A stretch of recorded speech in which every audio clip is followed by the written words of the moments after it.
Cheers. Cheers. Graham. Graham. All right. We're not bowing. All right. My name is Curt. Hi, Curt. Hi. I've been elected to speak on behalf of the Dirty Dogs. I don't know why I was chosen to do this. Maybe it's because I slept with Graham. Short straw. All right. I met Graham about 9 or 10 years ago when I was asked to come out on Wednesday night hockey through John Reynolds, and came out and got to know the guys, and most of the regulars that were with us 9 or 10 years ago, and I forget how long, are here tonight, and Graham is one of them. And we've played hockey Wednesday nights, summer and winter, basically since then. Hockey's not the only thing we do together.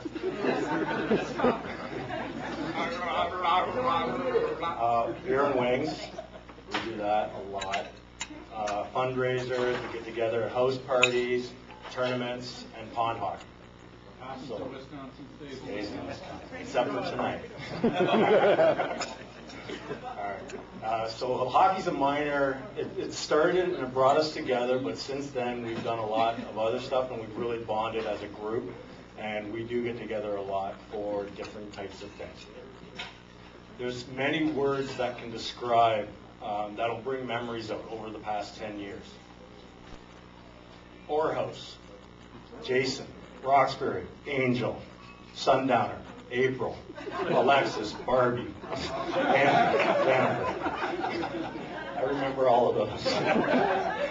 Norms, beers, and brats. Life is great when you can skate to the beer tent. Fireball moment, Funky Monkey, Shark Tank, Augie the Doggy, .com, and of course the best word of all that'll bring back a lot of memories, Graham. All right, my first memory of Graham is our first tournament. I don't know if you recall, but it was in Niagara. And what we did was we bought a package where we had 4 guys in a room and there was 2 beds. So if you do the math, that there's 2 guys sleeping in, and they were double beds.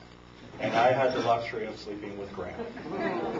So I remember waking up at 4 in the morning on one particular night, and I was on the edge of the bed with a foot against the wall trying to stay in the bed, and he's there going, Laura, Laura. And he's got 7/8 of the bed. And he's like one of those Chinese finger puzzles. If you try to push him away, he just gets closer to you. So that's my first memory of Graham. There's many others. I recall. He's on a current winning streak with pond hockey. So we've had pond hockey for the last 3 years. And coincidentally, we've had incidents the last 3 years. And coincidentally, they're all with Graham. It started in Plaster Rock. We almost made it out of Plaster Rock. We almost made it out of the weekend incident-free. And we were in New Brunswick, and Plaster Rock is in New Brunswick, and we were actually in Fredericton. We stayed at Mike Perrin's parents' place. And then getting up in the morning to go to the airport. We had about 90 minutes, I believe, to get to the airport. Minus 30 degrees, freezing out, so we're warming up the cars. Graham goes outside for a smoke or something, goes into the van for something, leaves the van, and locks it. There's nobody in the van. It's running. The only set of keys are inside the van.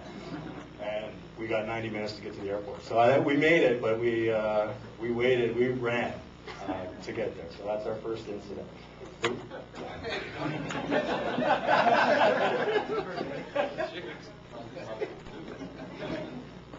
Nothing for me. The following year, we went to Wisconsin, Superior, Wisconsin, for our first pond hockey in the U.S. And the incident there was, I got to do a little setup here. We were in I roomed with Graham for pretty much all the tournaments because up until last June, I was a smoker. And it ended up that we were both the only smokers, so we would room together in a smoking room. Now in Wisconsin, the smoking rooms were a floor away from the other rooms. So Graham and I were upstairs, and the rest of the 3 rooms were downstairs. And one morning, I wake up and go to the bathroom, and every single piece of clothing is soaking wet. And I'm like, what the fuck happened here? Anyways, we go on, and I talk to some of the other guys, and Corey Ellis, who is unable to be with us tonight, says, Graham was wandering our rooms looking for clothes. And he grabbed Mike Perrin's pants, I believe, and Corey Ellis's shirt, and I guess Graham decided to do the laundry at 4 a.m. one morning and needed something to wear. So he went down the floor, and I don't know if he was wearing clothes at the time. So it was funny. We joked about it. We still don't know exactly what happened. And finally, last year, he started off the weekend on a great note. And I don't know how to start this one, but I think I'll start it with what happened was we left bags in Minneapolis. And we realized it when we got to Superior, which is a 2.5-hour drive later. And we're loading up the rooms, and everybody's putting their luggage into the rooms, and Graham's like, where's my luggage? And we realized that Graham's luggage was left behind in Minneapolis.